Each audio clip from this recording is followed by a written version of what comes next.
brindarse ya sea algún tipo de auxilio o algún tipo de terapéutica que necesite alguna persona, algún siniestrado o alguna persona que haya involucrado frente a un escenario de alguna emergencia o siniestro.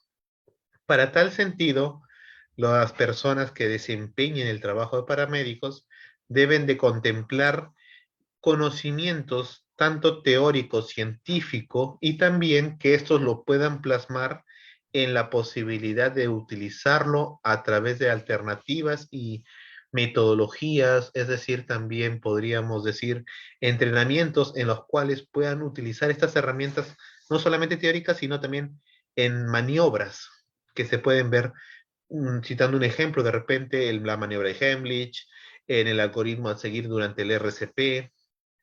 Entonces, por citar un ejemplo, ¿no?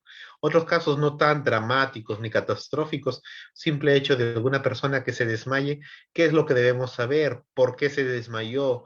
¿Qué alternativas podríamos brindarle? No necesariamente toda persona que está desmayada podríamos considerar que sea un stroke o un accidente cerebrovascular, por citar un ejemplo, ¿no? Entonces, vamos a lo que nos compete en esta sesión. Para tal sentido, vamos a entrar un poco con respecto a la historia de los paramédicos. Se sabe que el- la función del paramédico estaba detallada por personal que desempeñaba funciones médicas, y esto puede estar plasmado en la historia o en la literatura a través de las épocas de los zares de la Rusia, donde había un ayudante el cual brindaba primeros auxilios, entre comillas, o brindaba auxilio, mejor dicho, a las personas eh, en las personas que iban a lugares de enfrentamiento, de guerra. Ahora, hay que tener en cuenta que, bueno, bajo las condiciones científicas y las situaciones demográficas que estaban, su desempeño o su accionar no era muy relevante, ya que la mayoría de personas morían por infecciones originadas por la mala manipulación o malas maniobras que se utilizaban en esa época.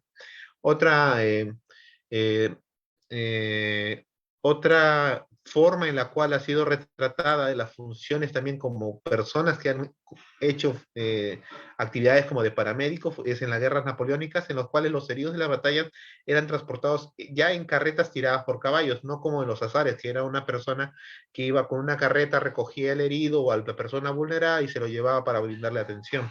En este caso ya eran con unos caballos que proporcionaban una atención más rápida, eficiente, podríamos decirlo, dependiendo ciertas condiciones a las cuales en esa época podían actuar o atender. En esta parte, ya en las guerras napoleónicas, recién se da el acuñamiento, la raíz de la frase ambulancia, en la cual determinaba que la atención era de una forma ambulante durante el trayecto para poder asegurar o brindar algunas características de salvaguardar la integridad y la vida de la persona. Pero vuelvo a mencionar, con las condiciones y las maniobras de esa época y con el avance científico de esa época, las personas sucumbían más por las infecciones post tratamiento. Por mencionar un ejemplo, a veces habían personas que habían sufrido la pérdida de un miembro o necesitaban ser amputados, como no existían métodos de antisepsia, antibióticos, y realizaban la amputación, a veces estos muñones llegaban a infectarse y generaban su posible consecuencia mortal a la semana, a los 15 días, como se desempeñaba el proceso de la sepsis y la infección, ¿no? Hay que tener en cuenta que también esto va a ir aumentando conforme va la historia, pero en 1940, recién en Estados Unidos, es donde se va a brindar una formación técnica en la cual se necesitaban conocimientos científicos, académicos, y aparte de brindarle las nociones básicas para poder actuar de manera adecuada. Hay que entender que el grupo de paramédicos es la primera línea en la cual va a brindar las características mínimas necesarias para que la condición del paciente no desfavorezca, no se perjudique, actuar en pro a la salud y en pro de la persona que lo requiera. Para tal sentido, en 1960, la Academia Nacional de Ciencias introdujo normas de entrenamiento para estas personas que se siguen hasta la actualidad, instaurando y renovando con las condiciones, bueno, más que las condiciones son las necesidades científicas y también cómo estas pueden aplicarse. En 1960 se programó el primer curso de formación técnico en emergencias médicas. Y esto también es una de las grandes líneas de información que se vieron en Estados Unidos que hasta la actualidad están presentes. Hay que tener en cuenta que la función del paramédico varía de acuerdo del lugar donde pueda desempeñar sus funciones y también las nociones que puedan tener cada uno de ellos. No es lo mismo, digamos que en el desempeño y la formación de un paramédico, por volver a citar el ejemplo de Estados Unidos, que uno aquí en Latinoamérica. Lo ideal debería ser que sea cual sea el lugar de la formación y entrenamiento del grupo paramédico, deberían brindar las mismas condiciones y características, pero esto es diferente. En Estados Unidos, su legislatura en la formación académica es muy estricta. En cambio, bueno, antes de eso, antes de hacer el paréntesis, en Estados Unidos es una formación académica de que involucra aproximadamente entre 4 a 4 años y medio, tanto la formación teórica como práctica, y en las cuales, dentro del desempeño práctico, involucran tanto el tratamiento en un aspecto hospitalario de primer nivel y en tratamientos en los cuales se podrían brindar en ambulancias, unidades especializadas de traslado o en el propio lugar donde se haya brindado el siniestro o sucedido el siniestro. En cambio, en países como en Latinoamérica, por citar un ejemplo, la formación no es propiamente universitaria o no lo era universitariamente. Era una formación técnica o de instituto o una formación tipo un curso de diplomado que brindaba ciertas características científicas básicas en lo que viene a ser el entrenamiento de maniobras o cómo proceder frente a un escenario de siniestro. Esto más era por cursos adicionales, tales como los cursos del RCP a través de la Asociación Americana de Cardiología. Otros eran a través de cursos de inyectables o venoclisis que eran instauradas por instituciones que realizaban la formación de enfermería, por citar ejemplos, ¿no?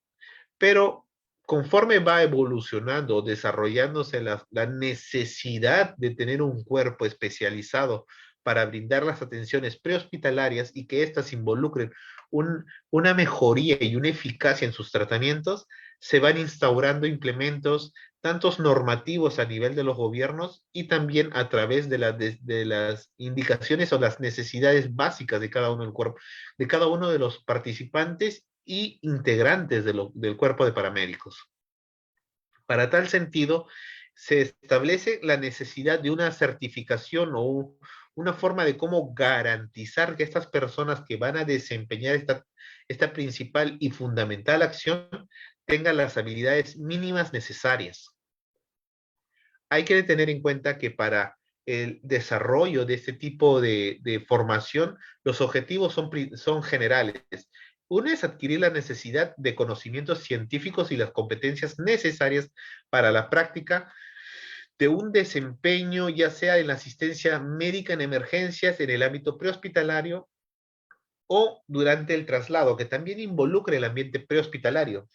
El otro es estimar la capacidad de observación, análisis y discernimiento o inferencia sobre la situación y dar una perspectiva de reflexión y juicio crítico para resolver de forma precisa y rápida. ¿En qué sentido? Ver si un paciente, por citar un ejemplo, vamos a mencionar un escenario.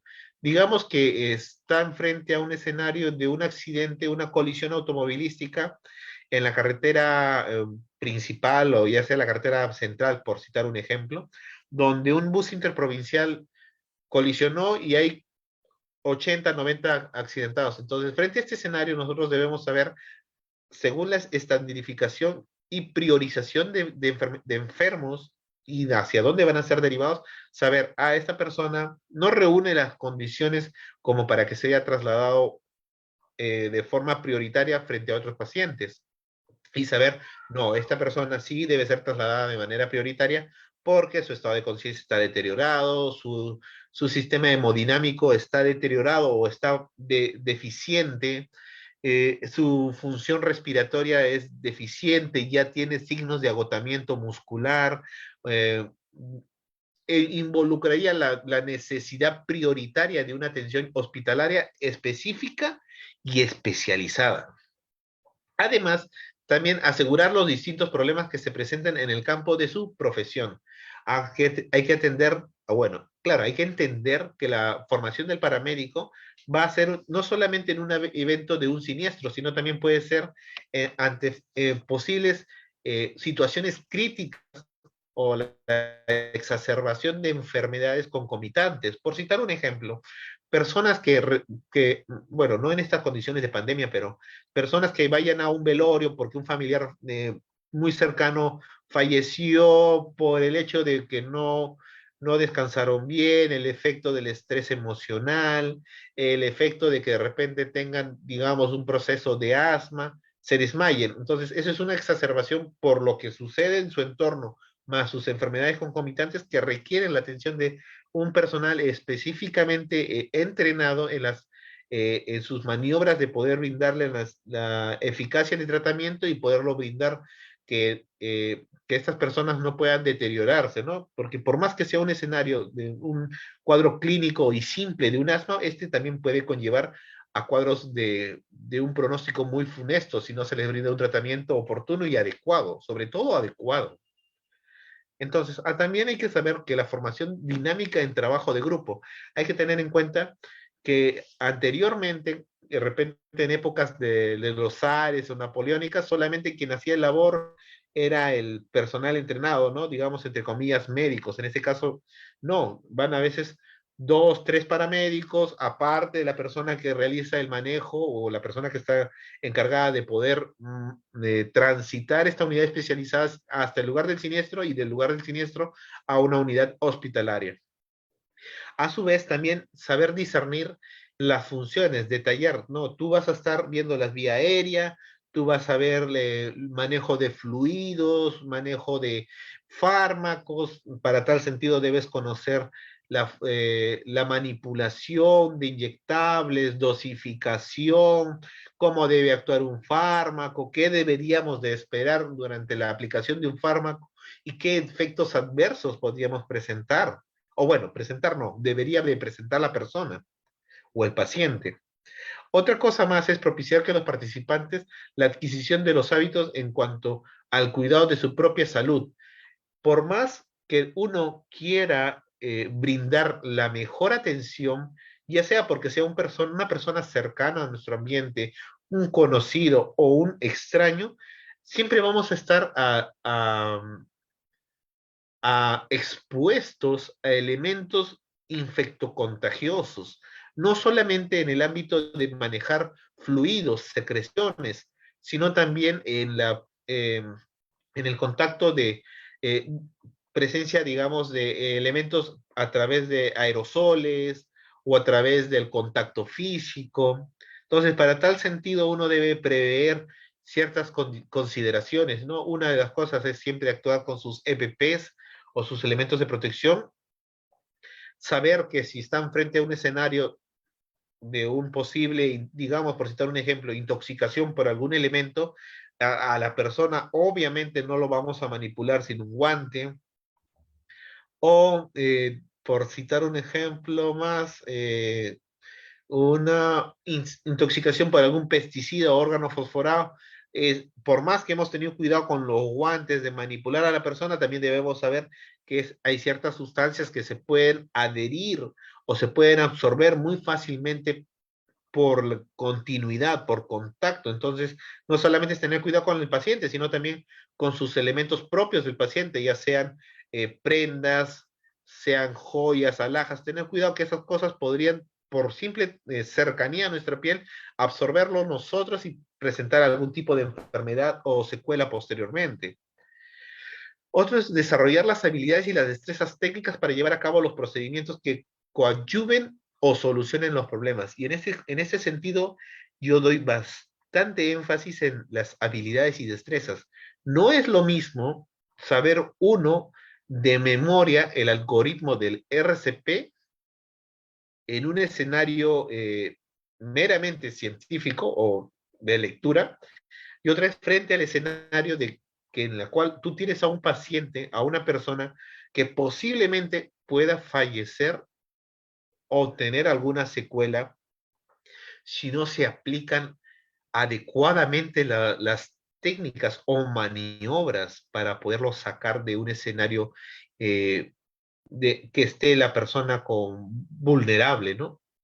Además, hay que entender las limitaciones como persona. Uno puede saberlo al detalle, al revés y al derecho, pero sufre de mucho estrés, se atolondra al hablar, se atolondra al hacer las actividades y puede errar en este tipo de actuar. Entonces es mejor saber decir, ¿saben qué? Yo puedo saberlo, pero mejor que alguien haga la intervención que sea seguro y poder brindarle ese espacio para que no se perjudique el paciente o la persona vulnerable. Hay que entender que uno de los principios, esto digamos entre paréntesis, de los primeros auxilios es no hacer daño, saber que vamos a brindar las características mínimas necesarias para que ese paciente salga del escenario o del evento funesto en el cual está y que no termine con alguna secuela o alguna posible muerte.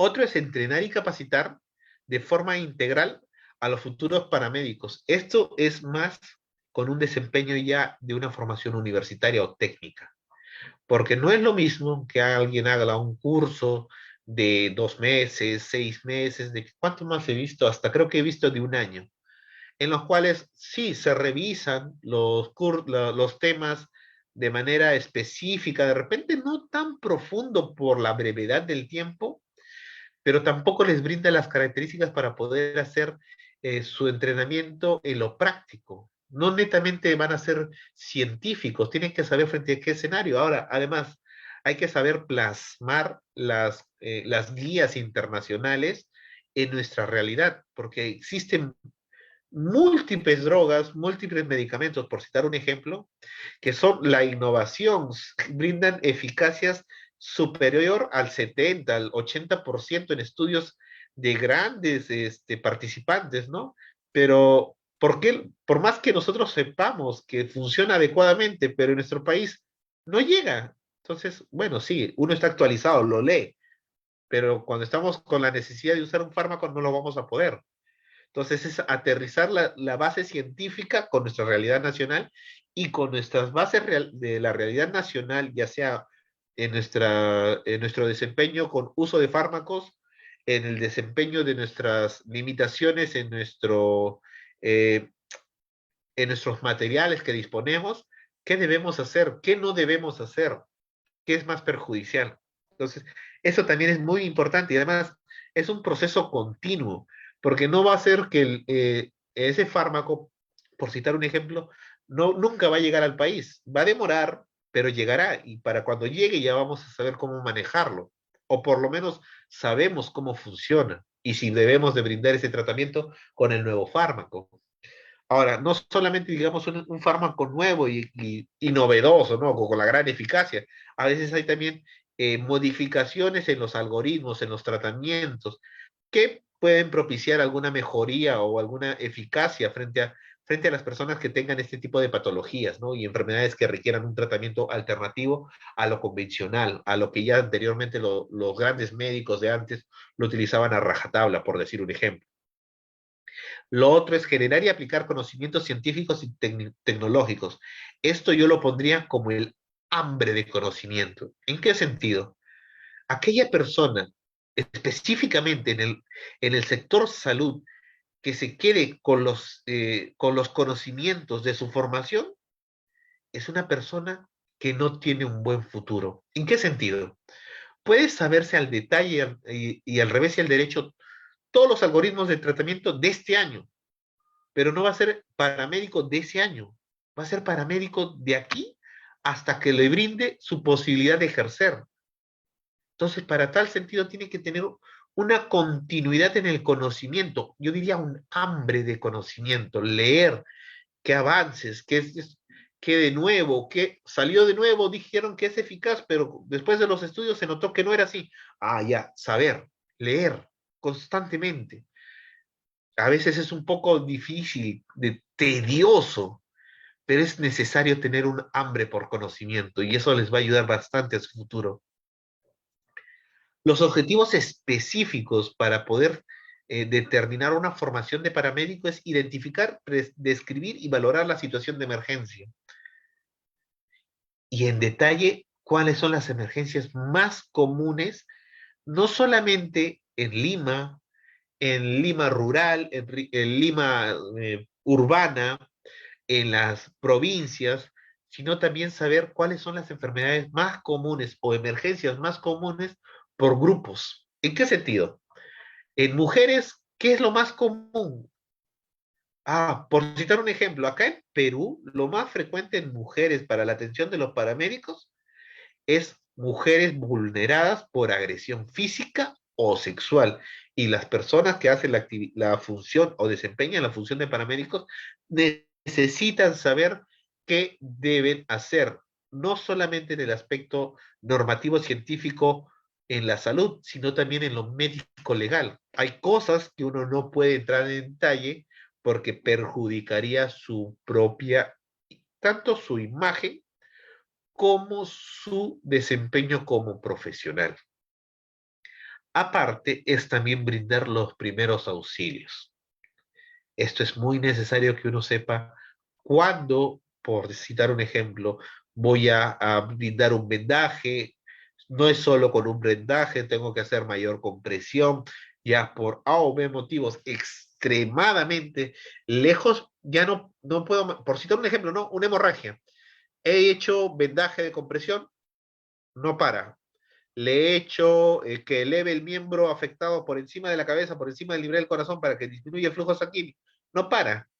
Uy, entonces, ante la posibilidad de que esta persona pueda fallecer, la única alternativa que me puede quedar en un ejemplo muy descabellado, por decirlo, aplicar un torniquete, que no es lo más común que uno debería hacer, ¿no?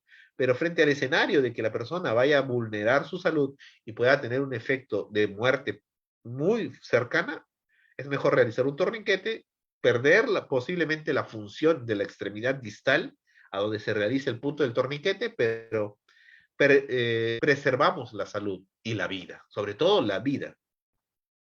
Lo otro es fomentar el desarrollo de las actitudes que traduzcan seguridad emocional.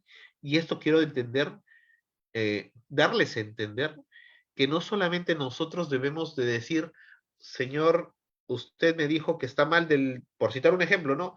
Está mal del pie porque le está sangrando. Yo vengo, le hago un vendaje compresivo, ya manejé el sangrado, ya, eso es todo. No, es la actividad de no solamente el paramédico, sino toda persona que desenvuelva una función de salud es también emocional, brindar sosiego. Hay que tener en cuenta que la mayoría de las personas que han sufrido algún tipo de siniestro o algún tipo de emergencia, no solamente se ven vulnerados en el aspecto físico, sino también en la parte emocional. Y hace más daño no manejar, no tener un sosiego emocional, porque esto puede generar que las personas hagan o manipulen de manera inadecuada sus extremidades o sus puntos del cuerpo que hayan sufrido algún daño. Citemos un ejemplo, todos lo vamos a aterrizar. Un niño de aproximadamente 10 años, el cual ha sido impactado por un vehículo automovilístico, no a alta velocidad, a 40 kilómetros por hora. Esta persona ha sido desplazada y aproximadamente 10 metros delante del vehículo. No hay pérdida de conocimiento, pero sí se ve una deformación en su miembro inferior derecho. ¿Qué es lo que deberíamos hacer en esa situación? Muy aparte de inmovilizar el miembro inferior derecho, asegurarnos de que no exista ningún otro tipo de herida, ningún otro tipo de traumatismo, que involucre algún daño o alguna posibilidad de que su salud y su vida se vean perjudicadas, ¿no? Decirle, ¿sabes qué? Llamarlo por su nombre, es importante identificar al paciente. No solamente decirle, señora, señor, el hecho de poder hablar, si nos brindan las facilidades de un tú a tú, calma al paciente de manera muy abismal. Y este contacto personal hace este sosiego emocional.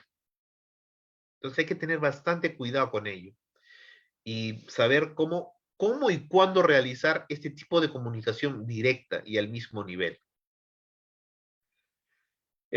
Con respecto al desarrollo del curso, se debe de entender que la primera unidad es la valoración del lesionado y para tal sentido, en la primera sesión siempre son lo que es primeros auxilios, generalidades, definición y objetivos de normas generales, procedimientos y precauciones generales, valoración general de la víctima, saber en qué condiciones tenemos a la víctima o al siniestrado y cómo reaccionar y pedir ayuda.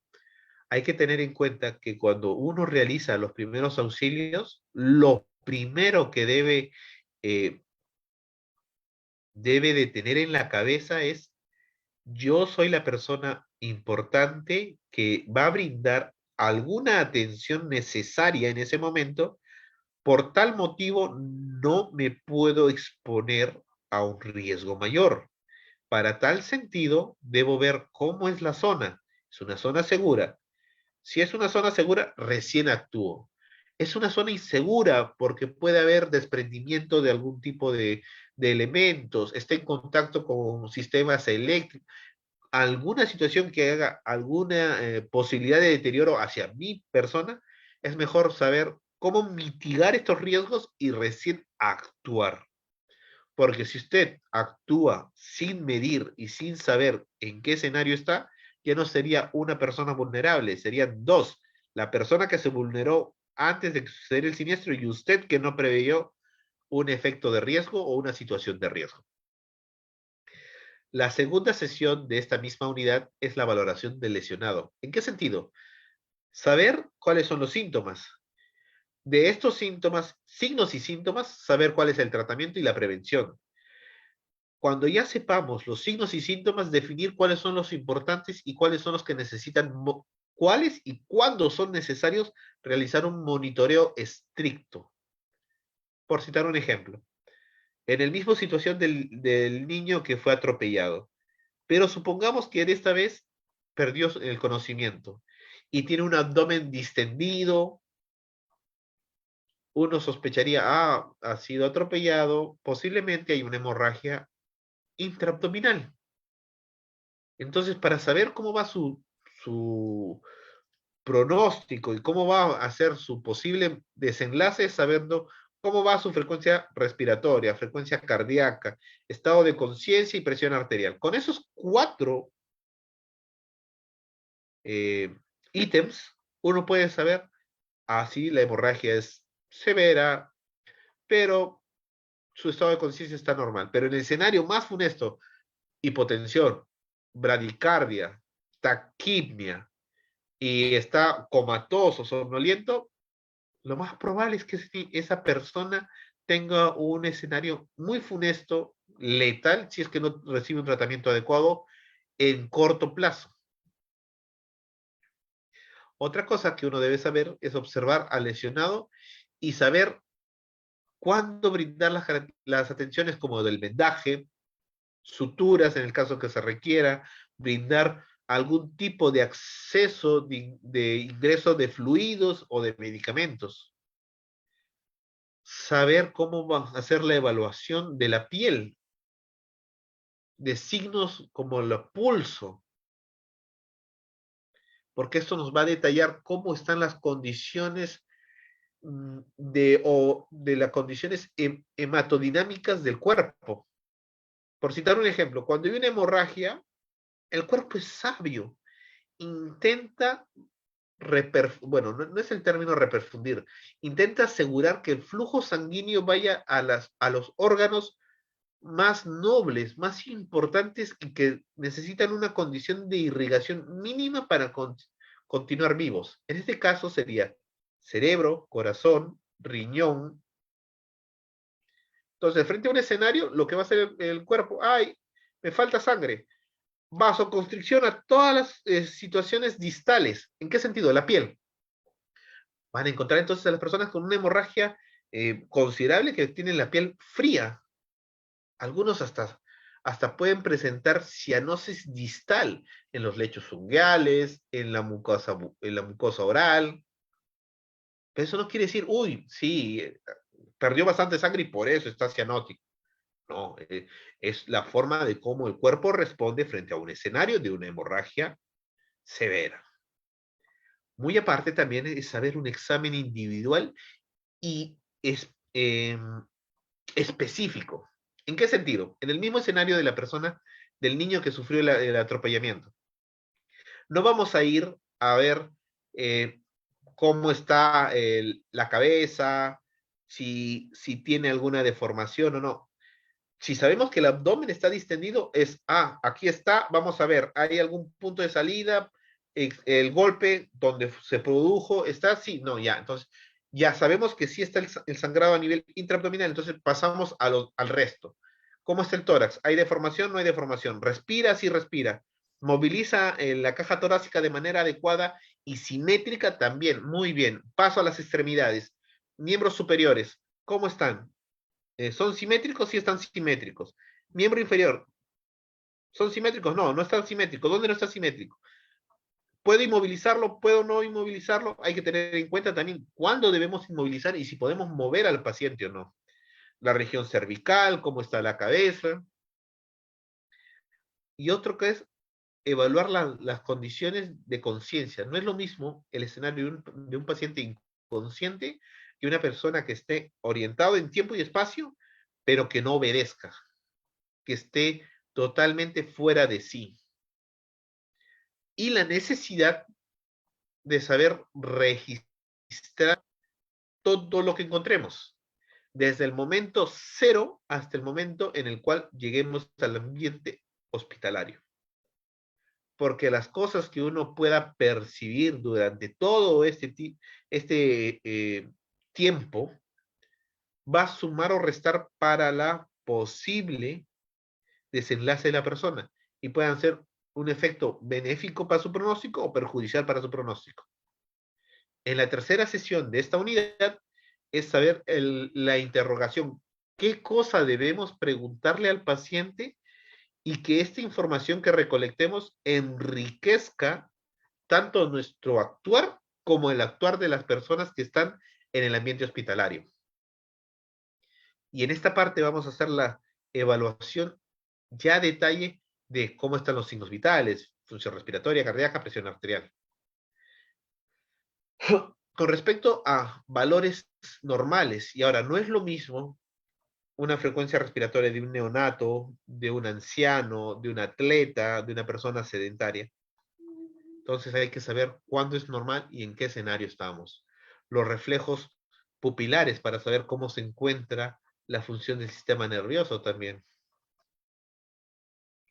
En la segunda sesión vamos a hacer propiamente lesiones osteoarticulares. En esta unidad vamos a ver los que son esguinces y torceduras. En la quinta sesión vamos a ver lo que es el politraumatismo, perdón, traumatismos cráneoencefálicos y estados de inconsciencia. ¿Qué debemos hacer? ¿Cuándo debemos trasladarlo? ¿Qué consideraciones debemos tenerlo para trasladar? Ahora, para tal sentido también debemos saber las escalas que se manejan para cada uno de los escenarios. La escala de Glasgow, la respuesta ocular, motora, verbal, respuesta al dolor. En la sexta sesión del desarrollo del curso, vamos a ver con respecto a la inmovilización y el transporte de los heridos. La definición de venda-vendaje, normas generales para la aplicación de vendajes. Ahora, también saber qué tipos de vendas existen, cuándo vamos a utilizar una venda, por qué presumimos no, por qué escogemos una venda sobre otra. En la séptima sesión Vamos a hablar de tipos de vendaje. Vendaje en ocho o tortuga, la recurrente, vendaja para codo o rodilla, para la sección del tobillo, la mano, los dedos, el pie. Hasta este momento que hemos hecho la discusión de lo que viene a ser paramédicos o el desarrollo de los paramédicos, ¿alguna pregunta, alguna duda, algo que no haya quedado claro? Profesor, buenas noches. Buenas noches, con Sí, el alumno Inter Dávila. Dávila. Sí, Te escucho, tiene la palabra. sí, buenas noches. Saliendo del tema, ahorita el instituto que esa es usted creo que lo que estaba exponiendo, escuché hablar de la sociedad paramédico, creo que aquí se mencionó de sociedad paramédico. Sí. Ya, ahorita donde está dictando las clases, ¿no? Esa es una sociedad de paramédicos que ahorita ya está actualizada, digamos, o sea, en Perú ya existen los paramédicos o todavía ya así con En sí, documentos. el desempeño de los paramédicos en Perú está en la formación desde aproximadamente 30 años, pero no había una institución que asegurara la formación adecuada, con las características que se asemejen a condiciones como en otros países. Por eso aterrizo la idea de lo que nos brindan las limitaciones y los requerimientos mínimos necesarios que hace la escuela americana. Prácticamente ahorita no hay con una resolución, no hay nada todavía, o sea, No, simplemente tal cual así muy una brevemente. resolución, no hay una resolución a nivel nacional, ¿no? Gubernamental. Ya, porque yo aquí veo que hay escuela, o sea, que colegio de peruano, peruano de paramédicos, ¿no? O sea, Escuela. Claro, sería lo que es escuela, porque colegio ah, tal cual, sí hay, o sea que hay escuela y hay colegio de paramédicos, o sea, así, lo que dice aquí, ¿no? Lo que dice el colegio peruano de paramédicos. Y hay otro que dice escuela de paramédicos. claro, lo que son, ¿cómo le podría explicar? Son iniciativas que se están haciendo para poder implementar y asegurar que se brinden las características necesarias en la formación de los paramédicos y que estos sean reconocidos a nivel de la institución nacional, que sí, reciban una certificación nacional, porque hasta el momento no hay instituciones que brinden una formación universitaria, o bueno, técnica hay, formación técnica hay, pero una formación universitaria, una formación con mayor peso a nivel nacional no existe. Ya, porque aquí yo, por ejemplo, aquí hay un cuerpo general de paramédicos voluntarios del Perú, o sea, que está en el distrito de Chorrillos. Ya, ahí sí hacen, yo veo que, o sea, que ahí en Facebook he visto que también hacen las prácticas sí, sí, reales. Ya, no Claro, sé pero si si será usted ve cierto, las será, certificaciones sí, que estará. ellos emiten, no es una certificación nacional con título de formación para médicos. No, creo que me estaba comentando, creo que ya están ya, digamos, con una resolución que ya lo iban a presentar, no sé, así, o sea que también, o sea que yo también soy, o sea que yo que otra parte que yo también quiero pertenecer más, ¿no? O sea, entrar más profundo en lo que es paramédico. Yo soy militar. ¿Correcto? Ya dentro de mi campo, igual, no sé que yo tengo una especialidad otro, ¿no? Pero lo que es tema de paramédicos sí también le he llevado donde es, o sea, mi institución, ¿no? O sea, en el ejército, ¿no? Y la verdad, o sea que, y ahora yo quiero, o sea que como vuelvo a decir, quiero más, o sea, quiero más aprender más, o sea, ingresar más al detalle, pues, Con respecto a lo que actualizarme más. es su necesidad de conocimiento para tener una certificación, es esperar que salga por parte del gobierno algún tipo de reconocimiento, como una certificación. Lo que usted puede hacer es ir, así como estamos ahora, en una institución que asegure la formación a través de las condiciones mínimas necesarias, no solamente a nivel nacional, porque no existen hasta ahorita a nivel nacional, sino también a las realidades externas, ya sean internacionales, y esperar que salga la certificación, ¿no? Claro, eso sí. Correcto. ¿Alguna otra pregunta o duda? Sí, profesor Taseco, buenas noches. Bueno, sí, nosotros sabemos, al menos el que le habla, Félix Alarcón, por ejemplo, los paramédicos existen en el grupo, por ejemplo, de las ambulancias SAMU. Ellos son paramédicos, ¿no?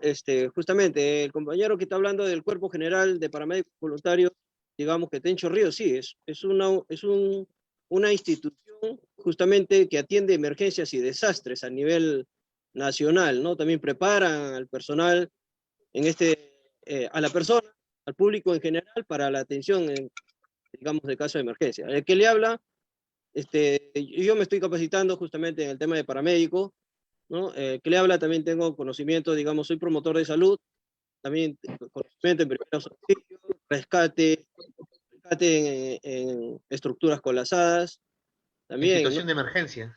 Situaciones de emergencia.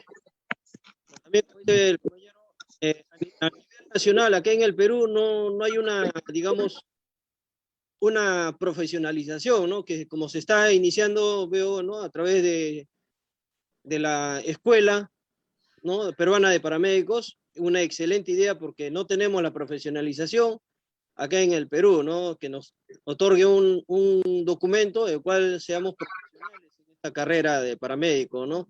Que me parece una Exactamente. excelente Un idea. reconocimiento, un certificado. Porque actualmente nosotros, por ejemplo, tenemos la documentación que dice, ¿no? Eh, rescates, emergencias, primeros auxilios, tenemos la capacitación, el diplomado, pero como dicen, no, no es como tener una documentación que diga, no, como en el caso de enfermería, en caso de, enfermeras técnicas, todos tienen una profesionalización, entonces nosotros queremos llegar a eso, ¿no?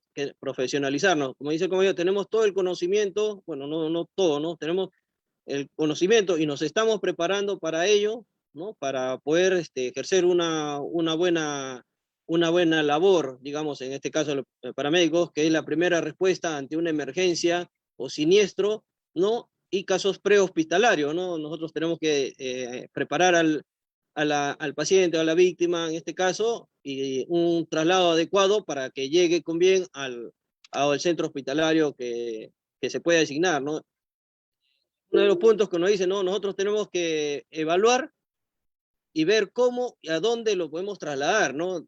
Digamos, digamos un caso, digamos un accidente de tránsito, mayormente si hay traumatismo, tanto craneal como torácico, ¿no? Entonces, si vemos un accidente, digamos, que con consecuencias, digamos, el daño a la cabeza, ¿no?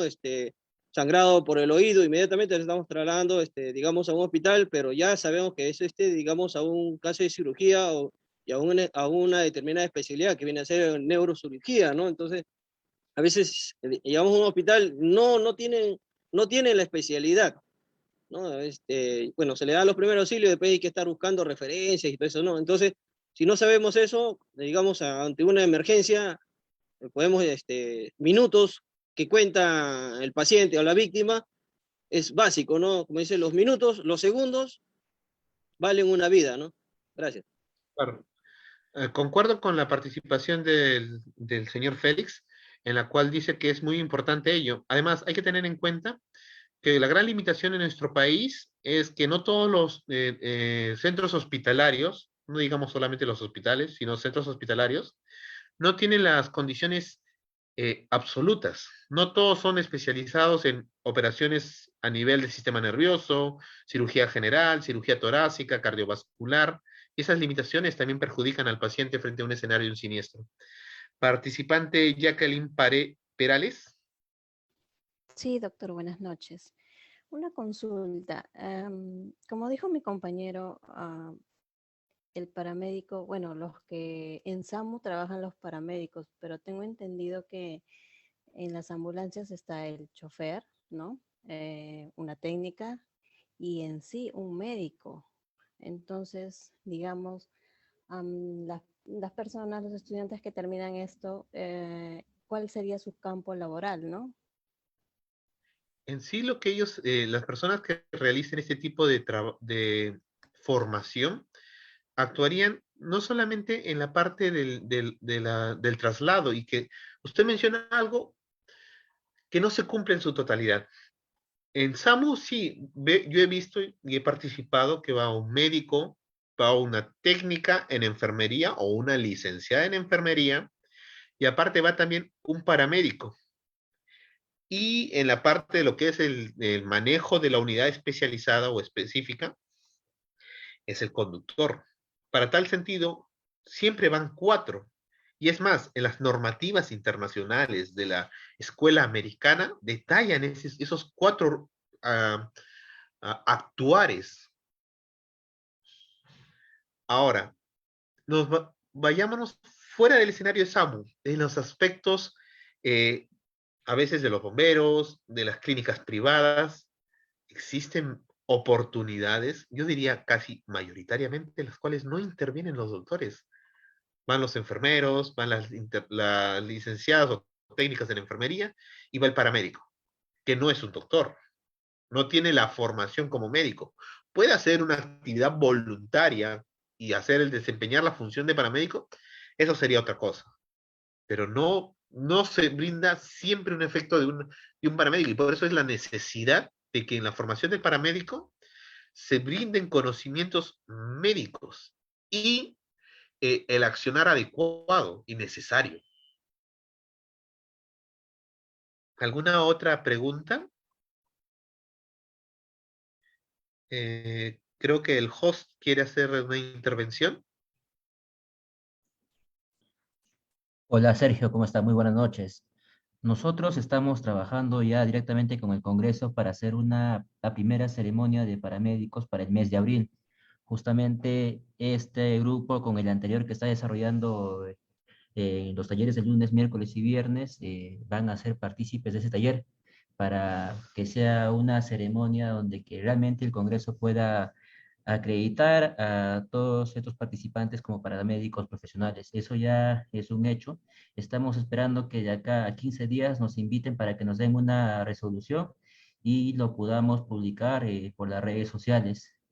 Y también pues ya estamos trabajando fuertemente con los convenios internacionales también para aún más apoyar a todos los paramédicos. Como hace tiempo conversábamos con el anterior grupo, este tema de paramédicos ha sido un reto para todos nosotros que venimos trabajando, porque en los 7 años que ya desarrollamos cursos, diplomados y otros programas de especialización en manera virtual, este año ha sido un reto tremendo con el tema de paramédicos y estamos trabajando para poder fortalecerlos, ¿no? Y con una institución que lo respalde y netamente que el Estado también pueda promulgar y pueda, pues, dar un beneficio también a todos los paramédicos. Eso sería todo, Sergio.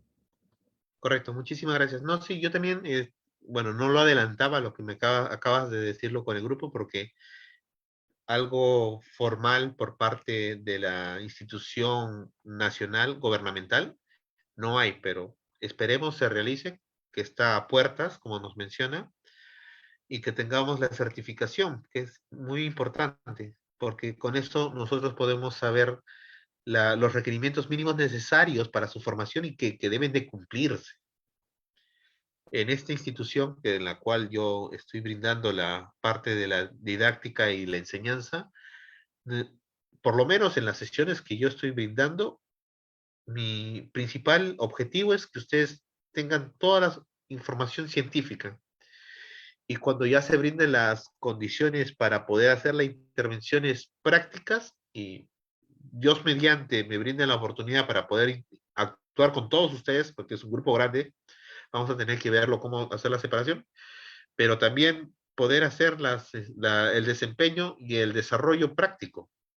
Y yo espero que sí, ya pronto van a levantarse más estos escenarios de restricción y vamos a poder interactuar de manera presencial. Entonces, creo que ya hemos contestado la mayoría de las preguntas. Veo una manito arriba, déjenme identificarlo. Jacqueline Perales. Bueno, ya no hay manito arriba. Entonces, continuemos con la sesión. Johan Chávez. Sí, profesor, buenas noches. Ante todo, quería saber más o menos quién es usted, porque no recuerdo que usted se haya presentado en un momento. Yo Y, soy el médico general, disculpe, soy médico general con formación en lo que viene a ser primeros auxilios. Tengo mis certificaciones a nivel internacional a través del AJA para lo que es RCP básico avanzado. Lo otro también he tenido diplomados y cursos en lo que son manejo en siniestros, transporte especializado, manejo de vía aérea avanzado, y tengo un diplomado que actualmente estoy cursando con respecto a gestión y salud pública. Esas son mis credenciales como profesional. ok, profesor. Quería que me lo... No, sí, de repente como he tenido problemas con el internet, pensé que el host había hecho mis presentaciones de mis credenciales y por eso ingresé inmediatamente para no perjudicarlos a ustedes. Bueno, haciendo un paréntesis, entonces yo, buenas noches ante todo, mi nombre es Teodoro Trasaico, soy médico general, he hecho certificaciones en primeros auxilios en RCP básico y avanzado a través del AJA, tengo mi maestría que estoy cursando a través de gestión y salud. Y bueno, otros credenciales más con respecto específicamente para el dictado de cursos de paramédicos no son más relevantes. También soy investigador, pero aún me falta todavía desenrollar, de sacar un poco más de provecho. Estuve un poco paralizado, pero Dios mediante, esperemos que con la participación también de alguno de ustedes y en los desarrollos de alguno de los módulos, hagamos investigación y Dios quiera podamos publicar. Siempre es bueno hacer publicaciones. Por eso yo les incentivo ese hambre de conocimiento. Ustedes puedan estar en un país donde, bueno, somos ricos en cultura, somos ricos en tradición, pero en formación académica, de verdad que adolecemos bastante de eso. Sería bueno que cambiemos en algún momento y que tengamos esa necesidad de hambre de conocimiento y mejorar nuestras condiciones. Disculpen no haberme presentado anteriormente, esas son mis credenciales. Entonces, si no hubiese alguna otra pregunta para continuar la sesión, de repente para hacer la primera parte de primeros auxilios, ¿alguna otra duda, pregunta?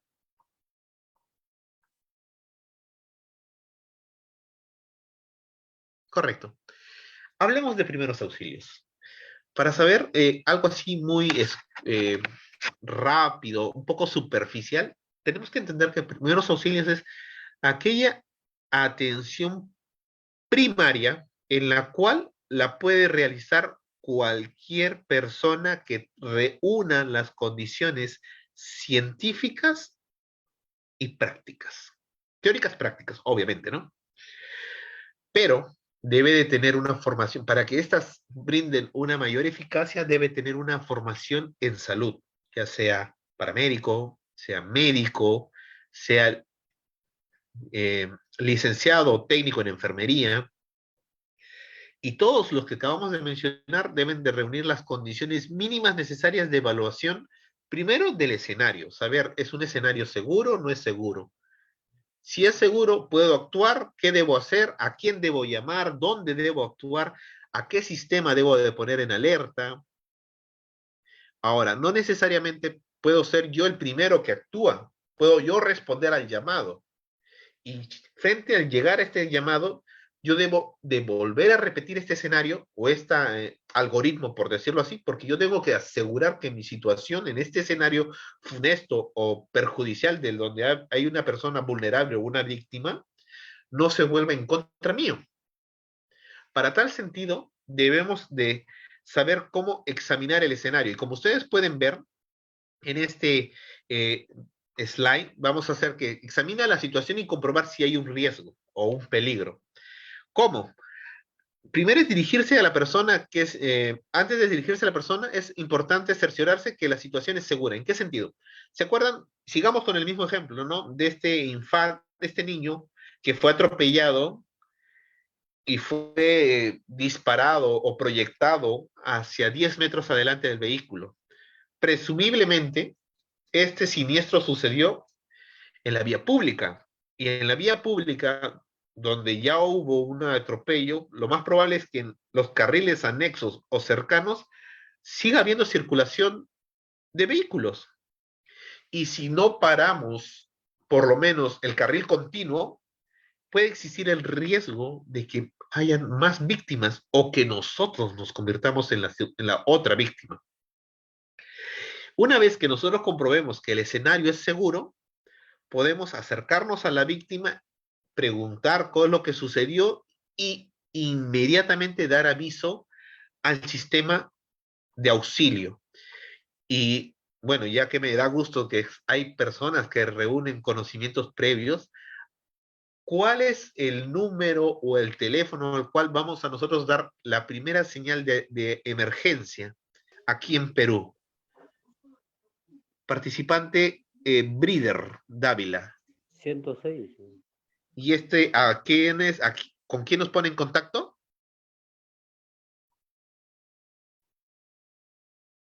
Samu. Samu. ¿Y el 116 a quién nos pone en contacto? Participante Carlos José Condori.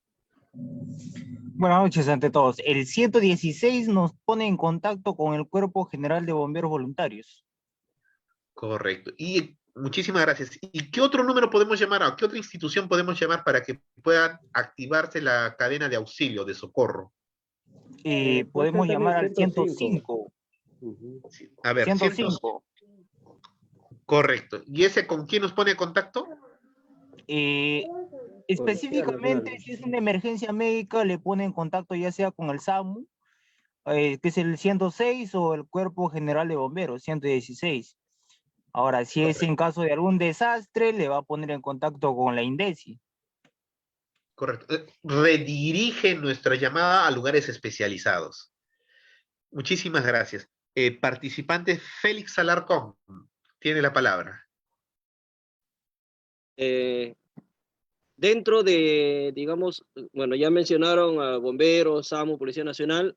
En accidentes en la vía nacional, carreteras, tenemos al 110, que es emergencia de la Policía Nacional de Carreteras. Correcto. Entonces, tenemos alternativas para poder nosotros saber en qué escenario estar y poder activar un sistema de auxilio o socorro. Entonces, saber los números y a qué lugar o a qué instancias son las necesarias a llamar. Lo otro de examinar, vamos a hacer examinar el estado del paciente o la persona siniestrada o víctima de alguna situación de riesgo. La víctima tiene una hemorragia, se logra observar, presumiblemente sabemos las hemorragias. Primero hay que tener en cuenta qué cosa es una hemorragia. Una hemorragia es que el componente sanguíneo salió de las estructuras donde normalmente circulan o discurren. La sangre discurre por arterias, venas, ya sea corazón, hígado y todos los órganos que requieren algún tipo de irrigación. Entonces, ¿dónde podemos tener una hemorragia? Una hemorragia intratorácica, dentro del tórax, una hemorragia intraabdominal, dentro del abdomen, o una hemorragia externa. Presumiblemente podemos ver de repente una hemorragia a nivel del oído, de la nariz, de la boca, o pérdida de continuidad en el tejido de la piel, con exposición de hueso y con un sangrado importante. Eso podría ser una hemorragia. Poder saber, podemos actuar, de qué manera debemos actuar. Estamos citando ejemplos al azar, ¿no? Lo otro es, frente a un escenario de una asfixia, ¿alguno de los participantes que quiera participar, tomar la palabra y definir qué es asfixia?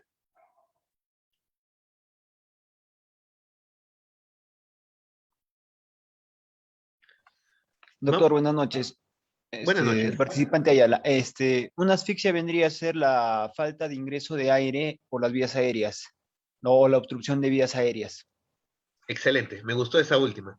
La asfixia puede ser una asfixia mecánica o por algún tipo de objeto extraño que ha obstruido la vía respiratoria, ya sea superior o inferior, y no permita que el aire circulante y necesario ingrese al parénquima pulmonar y se haga el intercambio gaseoso y prive de oxígeno al cuerpo. Ahora, frente a estos dos escenarios, tanto de una hemorragia como una asfixia, debemos de actuar de manera inmediata aún podemos realizar algún beneficio o por el contrario, ya la persona de repente dejó de existir porque tuvo un periodo muy prolongado de asfixia o hemorragia, entonces saber cuándo no debemos de actuar y ya esto ya involucra un aspecto ya legal que debe venir una personal, ya sea un abogado, una persona que diga el levantamiento del cuerpo, ¿no? Determine, ¿no? Por citar un ejemplo. Ahora, saber también el estado de conciencia. Y para saber el estado de conciencia existe escalas de verificación. Una es la escala de Glasgow, el otro es si responde a la apertura verbal, apertura ocular, si responde a la acción verbal, a la dolorosa, a la motora, respira y también al evaluar la forma de respiración vamos a saber si existe algún tipo de trastorno o dolencia en el sistema respiratorio. Y para ello también debemos saber qué patrones respiratorios existen, cuál es el normal. Y muy aparte del patrón respiratorio, saber en qué frecuencia respiratoria. No es lo mismo que un neonato recién nacido, menos de 28 días, respire con frente a una persona de, digamos, 80 años de edad o un atleta. Lo otro es ver si tiene lesiones, si existe asimetrías en lo que viene a ser miembro superior, miembro inferior. En esta parte, lo que a mí yo lo tomo como línea general cuando se hace la evaluación de un paciente, el cuerpo es simétrico. El lado derecho es igual al lado izquierdo. ¿En qué sentido? Si yo encuentro una tumoración, algo, por citar un ejemplo, digamos así, que protruya en el lado derecho, pero no está en el lado izquierdo, eso quiere decir que aquí hubo algo que hizo que aumente el volumen. Puede ser un golpe, puede ser un bulto de sangre, puede ser un edema, lo que sea. Pero el simple hecho de visualizar que haya asimetría nos conlleva a poder determinar, primero identificar el signo o síntoma y después poder decir cuáles son las posibles etiologías. Ahora, también evaluar si hay signos de shock o trauma psicológico. Primero, si hay un shock, si está en shock. Para saber si está en shock, ¿qué consideraciones uno debe saber? ¿Alguno de los participantes con nociones previas?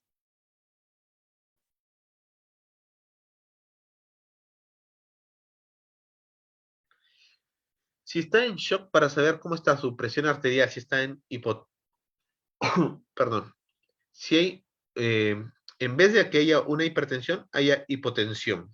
Si hay bradicardia o taquicardia. ¿Cómo está el estado de conciencia? El trauma psicológico, en esta situación, yo lo que mencionaría es que toda persona que se vea vulnerada, no solamente en el aspecto físico, sino también en su integridad como su salud, va a tener un trauma emocional y psicológico, porque no es liberar, van a privarle de su comodidad y confort emocional y físico. Y esto involucra, dependiendo cómo está la psiquis de la persona, hasta trastornos de repente de repulsión, encerrarse en un ambiente más personal, más pequeño, se retraen, y esto no permite que exista una comunicación muy directa con las personas o que sea por lo menos entendible.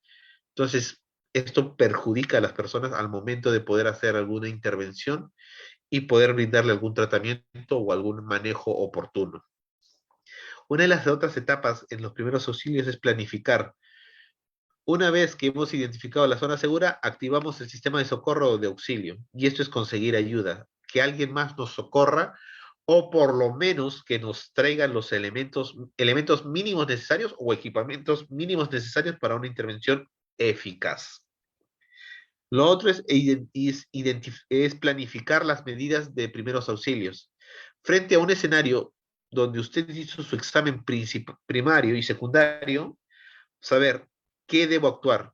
Por citar un ejemplo, miro al paciente que dijimos que era un infante atropellado, un trastorno de conciencia, un patrón respiratorio deficiente, asimétrico, con posible cianosis distal, porque se le ve con una coloración cianótica a nivel del pulpejos. se ve un abdomen distendido. ¿Qué es lo que debo realizar?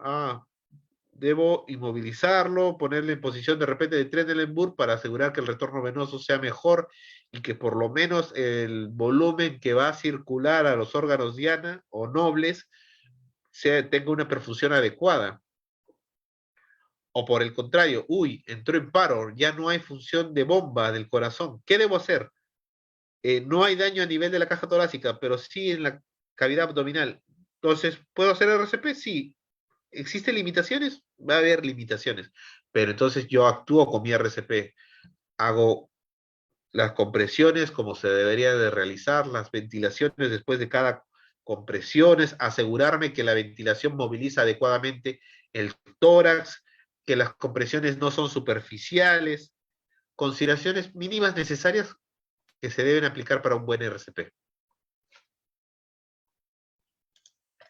Ahora, después de haber planificado, vamos a la parte de actuar, y para ello es prestar los primeros auxilios. Y esto es vital, yo diría hasta primordial. ¿Por qué? Uno, habiendo brindado los primeros auxilios eficaz y oportunamente, tiene un pronóstico satisfactorio. Pero si uno realiza inadecuadamente los primeros auxilios, su pronóstico es nefasto. Un ejemplo que yo lo vi, bueno, no como profesional, sino como estudiante, me dirigía al hospital donde yo realizaba mis prácticas, y en el Metropolitano un joven se desploma, tiene pérdida de conocimiento, pérdida de tono muscular, y empieza a hacer movimientos extraños. La gente, lo primero que atribuyó, tiene un paro, y le empezaron a hacer RCP. Hasta que llegue ¿qué era esa vez? Creo que fue SAMU, si no me equivoco. Hicieron RCP, todo, llegó SAMU y lo único que llegó es hacer certificar que esa persona había dejado de existir porque lo que había tenido era convulsión, todo había hecho broncoaspiración, el tejido pulmonar estaba totalmente con tejido, bueno, con contenido gástrico dentro de los pulmones y nunca se llegaron a certificar para poder hacer una buena ventilación y una adecuada compresión torácica y que era de verdad un paro cardíaco y no era otro escenario. Entonces eso a mí me quedó de ejemplo, digamos que marcado en fuego de que uno debe saber frente a qué escenario, identificar qué escenario es y brindarle el tratamiento oportuno, porque por el contrario vamos a perjudicar y retrasar el tratamiento que uno le debería dar.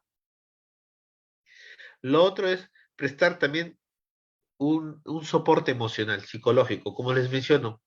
La persona, muy aparte de que está con dolor, con algún malestar, disconfort físico, el aspecto emocional juega importantemente. Y bueno, y esta vez lo vuelvo a citar de mi experiencia propia. Yo presencié un accidente de un infante de 8 años, 8 o 9 años, yo intuyo. Y también como en el video que he puesto más adelante, que vamos a participar. Estaba cruzando la pista, estaba jugando pelota, creo que es de esa oportunidad, y un auto lo atropella, lo embiste a gran velocidad, el niño sale volando casi 25, 30 metros por delante del vehículo. Y lo que la gente alrededor hizo es coger al niño como si fuera un bulto, ni siquiera tuvieron los mínimos cuidados para saber si había alguna lesión cervical o alguna lesión que pueda perjudicar o exacerbar por una mal transporte o mal manipulación, y se lo llevaron corriendo como 8 cuadras donde estaba un hospital. Ya después de todo lo sucedido al mes o a los 2 meses, me enteré que el niño terminó estando parapléjico porque movilizaron inadecuadamente la estructura de la columna vertebral y le generaron este daño a nivel del cordón de la médula espinal. Entonces, otro escenario en donde un mal manejo, un no prever, no identificar riesgos potenciales, perjudican a la persona en vez de brindarle un adecuado tratamiento. Entonces, esto no es solamente necesario para el personal médico, enfermería, paramédicos, esto considero yo, debería ser hasta un curso que se debería brindar en colegios o instituciones primaria o secundaria para que puedan saber qué actuar frente a un escenario de un riesgo o perjuicio. Ahora, también saber cuándo es necesario preparar a la persona para el traslado, si reúne las características necesarias para hacer prioridad frente a una intervención o un traslado. Lo otro es evaluar el efecto de las medidas de los primeros auxilios. Corroborar que la ayuda médica llegue oportunamente y pronto. Comprobar que las medidas de evaluación inicial son las adecuadas, que una vez identificado algún patrón o algún sistema de funciones vitales iniciales y cómo estos van desarrollándose hasta el momento en que uno va a llegar a un centro hospitalario. En caso que la persona pierda conocimiento, se debe de adoptar medidas de soporte vital. ¿Qué sentido? Brindarle oxígeno, una cálula binasal. Citemos un ejemplo. No puedes darle oxígeno por cánula binasal, su mascarilla. No moviliza bien patrón respiratorio para poder hacer una ventilación, entonces lo hacemos ventilación a presión positiva, mal conocido como AMBU. AMBU es la marca, no es, no es la, no es como usted le va a suministrar oxígeno, porque es una ventilación a presión positiva. La presión que usted realiza en la bolsa es la que usted introduce a la vía respiratoria que posteriormente va a llegar al pulmón. Para tal sentido, en lo que son accidentes, se debe de uno siempre entender una memotecnia, que es el PAS. El PAS es proteger, avisar y socorrer. El proteger es proteger al accidentado y a la persona que va a brindar los primeros auxilios. En este caso puede ser una persona de a pie, una persona con conocimientos científicos del ámbito de salud o los socorristas. Y que esto pueda evitar mayor riesgo tanto a la persona que va a brindar los primeros auxilios como a la víctima. El avisar en este sentido es brindar que se active el sistema de socorro de auxilio y que por lo menos un elemento de transporte especializado y equipado llegue a la situación donde esté el riesgo, se brinde el tratamiento oportuno, se estabilice, entre comillas, al paciente y se pueda llevar a un centro hospitalario para un tratamiento definitivo. Porque el tratamiento que se va a brindar desde el lugar donde está el siniestro hasta el hospitalario es un tratamiento transitorio, perdón. Y lo de socorrer es prestar ayuda inicial, y esto es muy importante, esta ayuda es inicial, tiene que ser la mejor, la más adecuada. Si uno brinda un tratamiento oportuno, adecuado y eficaz, el pronóstico es impresionante.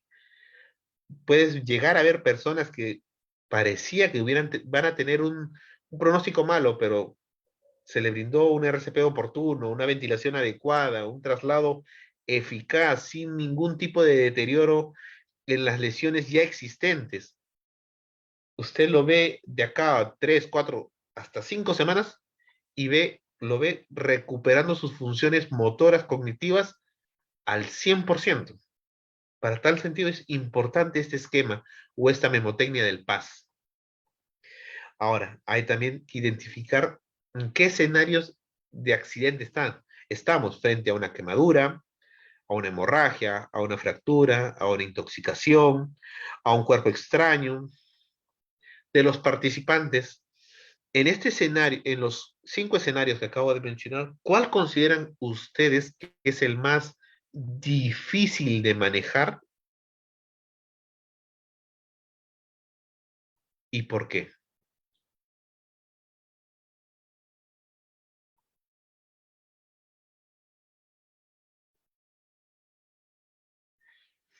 Lo que viene a ser mi experiencia propia, lo más difícil siempre son los intoxicados, porque a veces no sabemos qué sustancia química estuvo en contacto con las personas, aparte del riesgo para la salud de la víctima, también es el riesgo hacia nuestras personas. Y yo aquí en este aspecto involucraría bastante lo que son los equipos de protección personal, los EPPs. Usted puede tener todas las ganas de brindar un auxilio oportuno, pero si usted se vulnera, si usted deja de ser socorrista para pasar al papel de víctima, complica la situación, porque hasta que llegue otra persona a socorrerlos a ustedes, el tiempo se dilata y puede perjudicar ya a la víctima de por sí y también puede perjudicarse a usted mismo. Las quemaduras, bueno, usualmente son en etapas muy tempranas de la vida.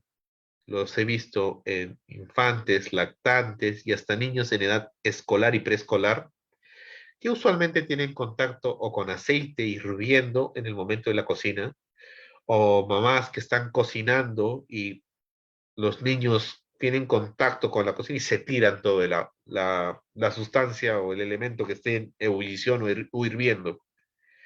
¿Cuáles son las maniobras primarias? Primero es retirar al paciente del lugar donde está el siniestro. Segundo, si es posible, retirar las prendas que vayan a generar algún tipo de adherirse a la piel y que posteriormente generen remoción de la piel. Es importante retirar las prendas artificiales, yo diría. Lo otro es suministrar elementos que atenúen el daño por temperatura, y este caso es colocar agua, porque esto mitiga el daño por temperatura a los elementos circundantes, cercanos. Lo otro es con respecto a las hemorragias. Y si son hemorragias en puntos donde hay prominencias óseas, hay que tener bastante cuidado, porque a veces fracturas expuestas pueden perjudicar más al intentarlo volverlo a su sitio, inmovilizarlo, porque hay que acordarse que los huesos, al fracturarse, pueden generar astillas. Estas astillas pueden o ser romas o pueden tener una condición cortante que puedan dañar estructuras vasculares, estructuras nerviosas. Entonces, en vez de mejorar o generar un beneficio, puede generar un perjuicio.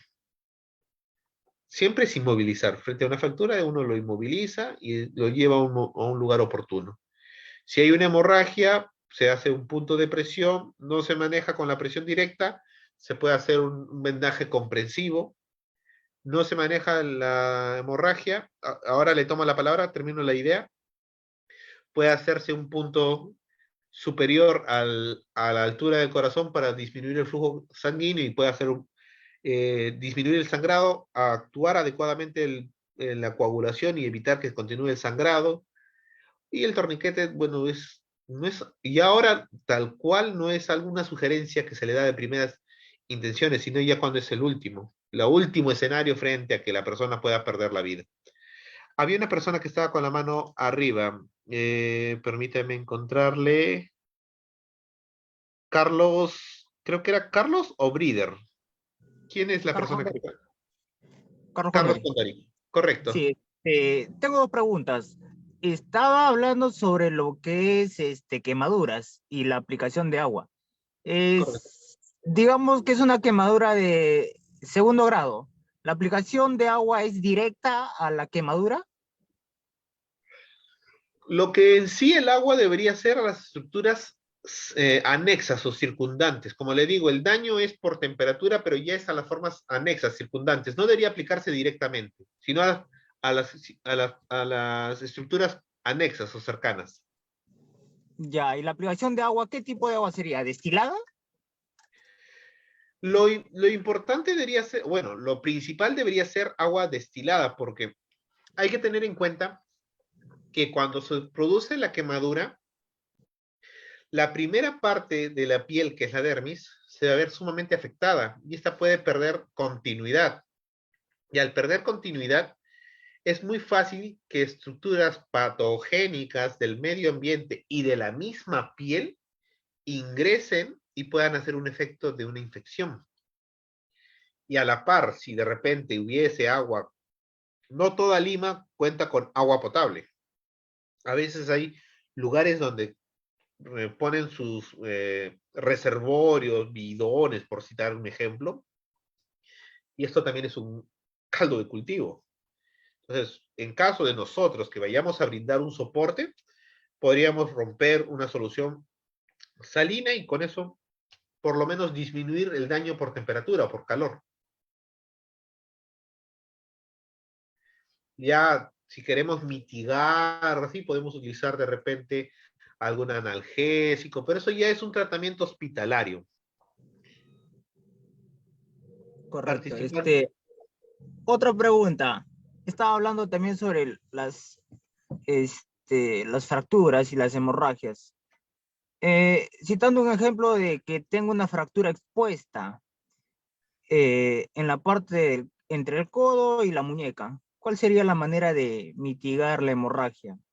Lo que yo Cabe resaltar que es una fractura expuesta con hemorragia. al ser una fractura expuesta entre la muñeca y el codo, lo que debemos hacer primero es aplicar un vendaje circular para evitar que el sangrado esté, no directamente de repente sobre la herida, si es que es ¿cómo mencionar? Si el hueso está expuesto, al intentar generar una presión directa, lo que va a hacer es retornar hacia donde está, y si tiene filo la porción astillada, puede cortar elementos anexos. Lo que podemos hacer es un poco más abajo y hacer el vendaje circular, y esto puede hacer una disminución del riego sanguíneo. No funciona, podemos ir a aplicaciones de punto de irrigación directa. Sabemos que esta región del miembro superior está irrigado por la braquial, por la humeral.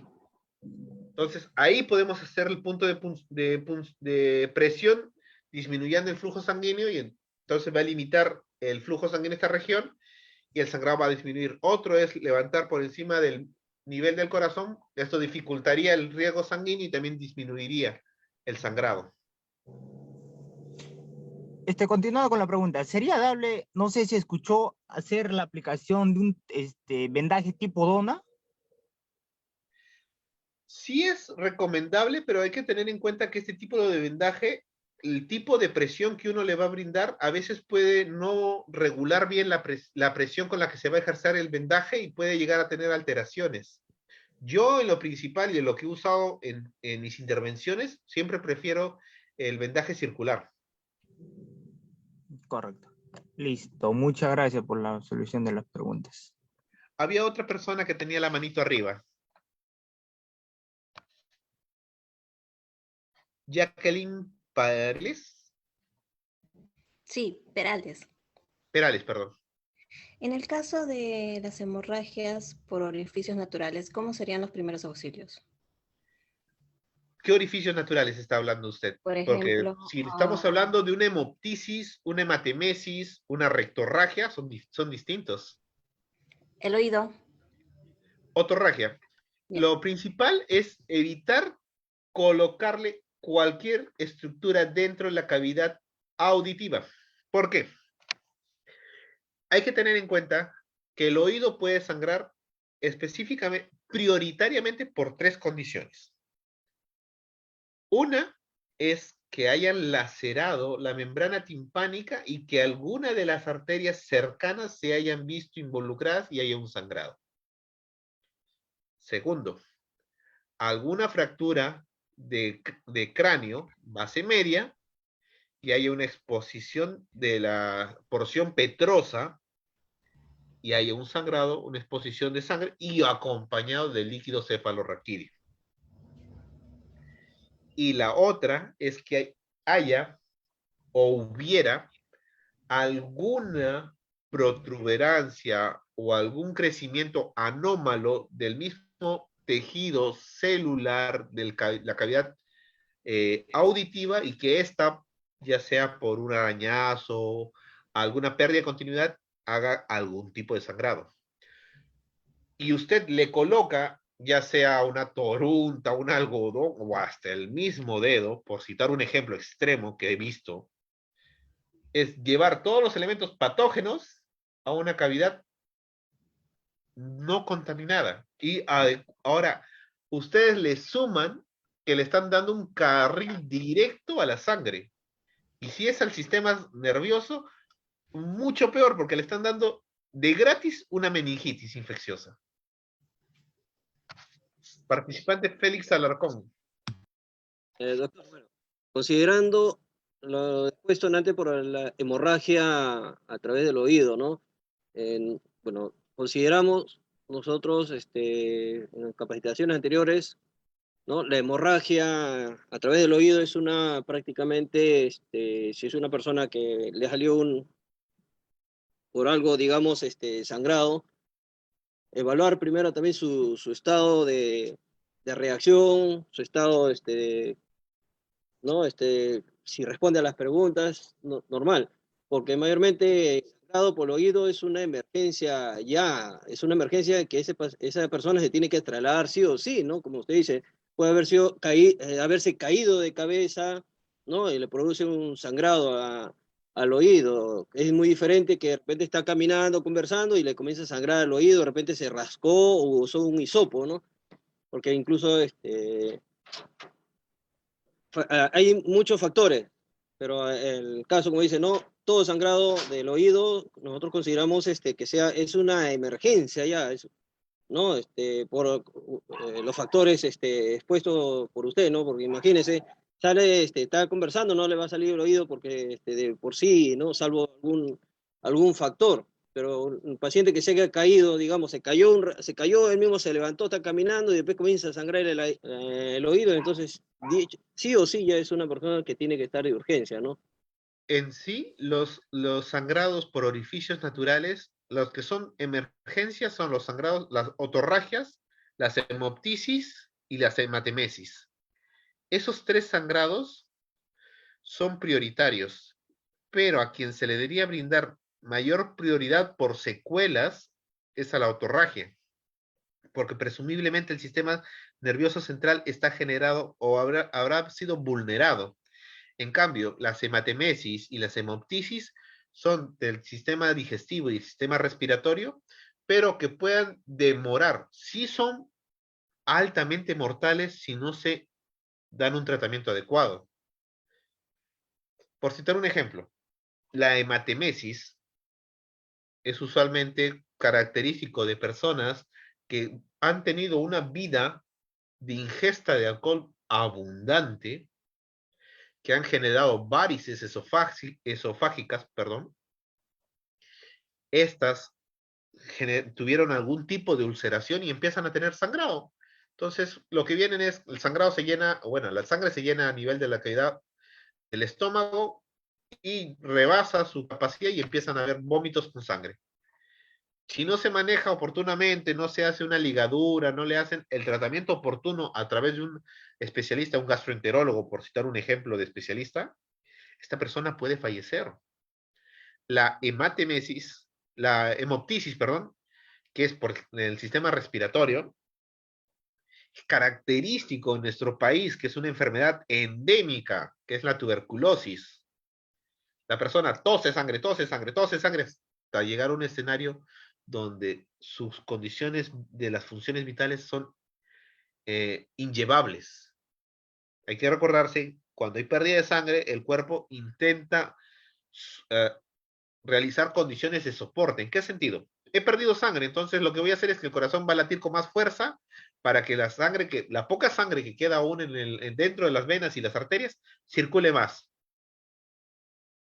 Va a aumentar la presión arterial, va a aumentar la frecuencia cardíaca, pero va a llegar un momento en que eso no va a poder permitir que la poca sangre que quede, pueda reunir condiciones necesarias de perfusión cerebral o perfusión en el nivel del riñón o del hígado. Entonces, esas tres hemorragias que les he mencionado, otorragia, hematemesis, hemoptisis, son principales porque generan una muerte. Las más rápidas son hemoptisis y hematemesis. La otorragia puede ser un poco lento, mueren más por infección, casi más por una meningitis bacteriana que por otro tipo de enfermedades o por pérdida de sangre. Creo que eso sería con respecto a hemorragias. ¿Alguna otra pregunta?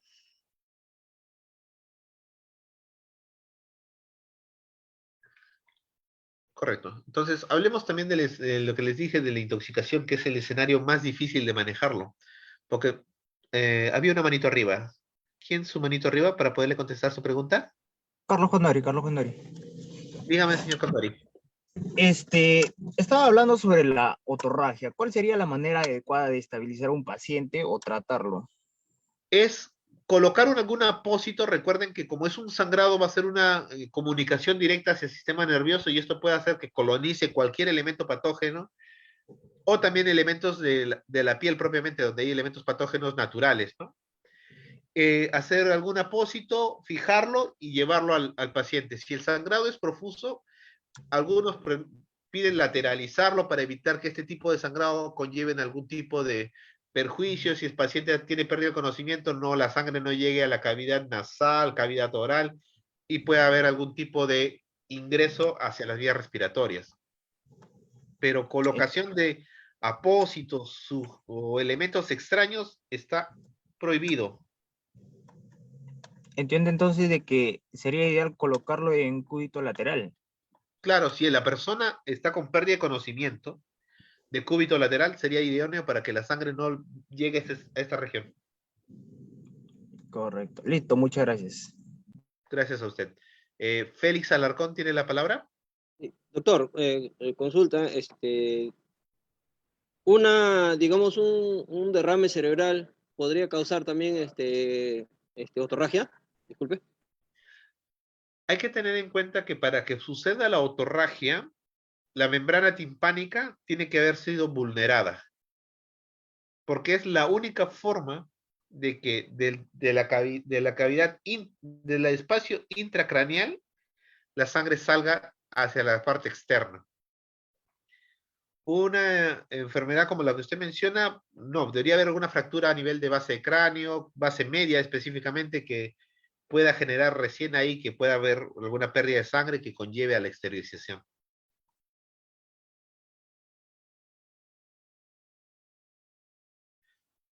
Correcto, entonces, continuemos con lo que es intoxicación. La intoxicación acá es muy importante saber las maneras que actúan los elementos tóxicos, los elementos químicos, porque hay intoxicación por inhalación, por ingesta o por contacto, por absorción dérmica.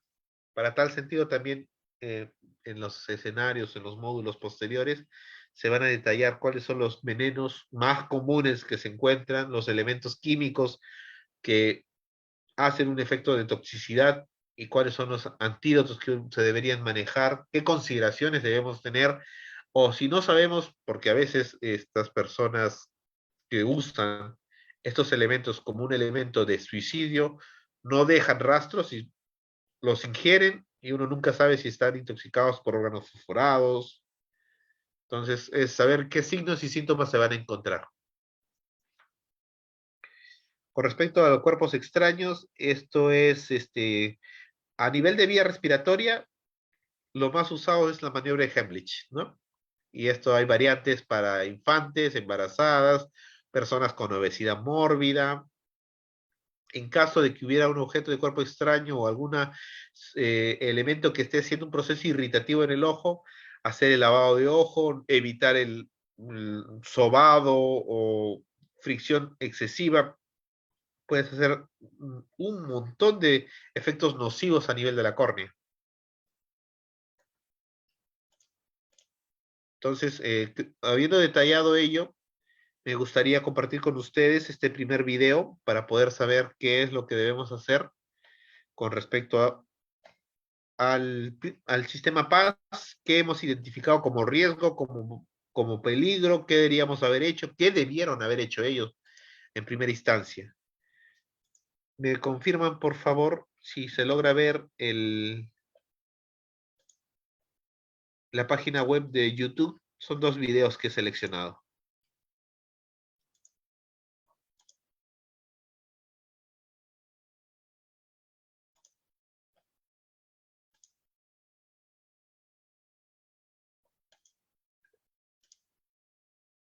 Doctor, disculpe. Ah, ya cambió.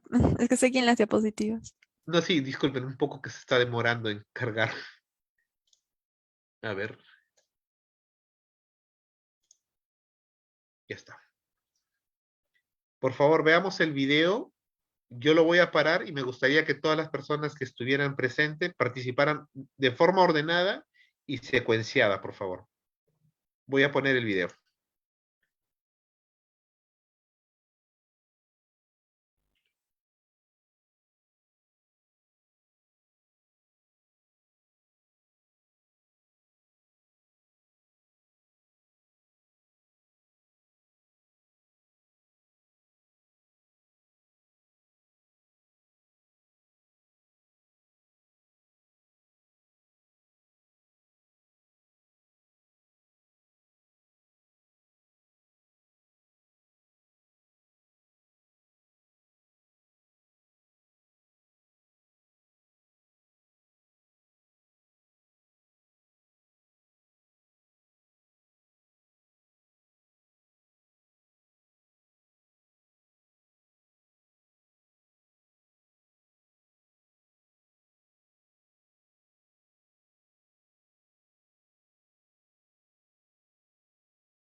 Hasta lo que hemos visto del video.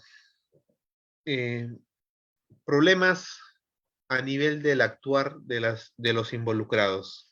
¿Quién desea intervenir?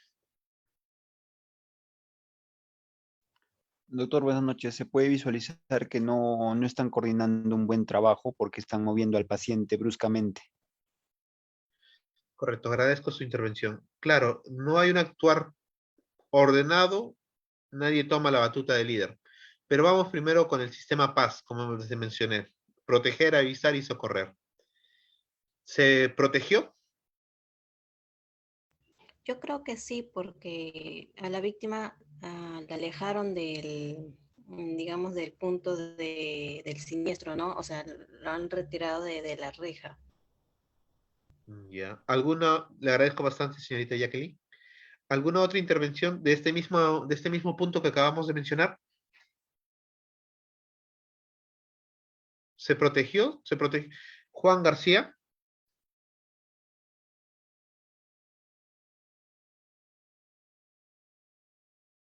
Juan García tiene la palabra.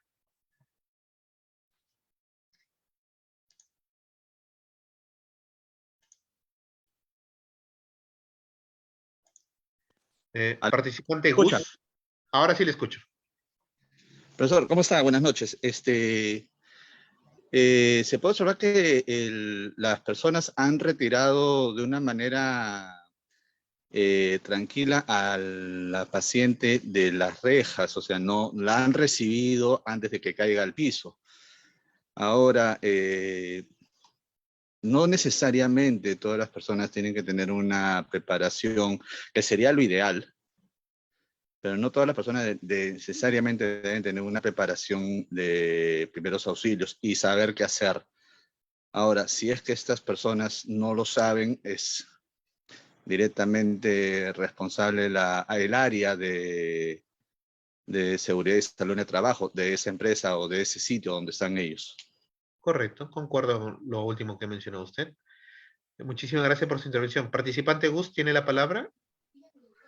Buenas noches, ¿me logra escuchar? Sí, claramente. Listo. A ver, vamos a empezar por la pregunta en sí, no vamos a hablar de otra cosa. La pregunta es si se protegió dentro del protocolo PAS, ¿verdad? Exacto. A ver, empezando por el principio.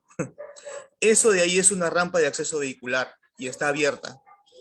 Ya. Segundo, activan la reja, obviamente la reja se pone en movimiento, pero una vez que ya liberó a la persona, debieron detener la reja para que se mantenga estática, porque eso puede originar otro problema. Exacto. Entonces, como bien lo menciona su colega, esto es un estacionamiento presumiblemente, es una rampa. Por esa rampa, si ustedes se dan cuenta en ese video que está parado, si algún vehículo, alguna persona despistada baja sin cerciorarse, ahí tienen otra víctima que está vestida de blanco. No detenieron la posibilidad de circulación de la rampa. Participante Juan García, díganos, ¿tiene la palabra?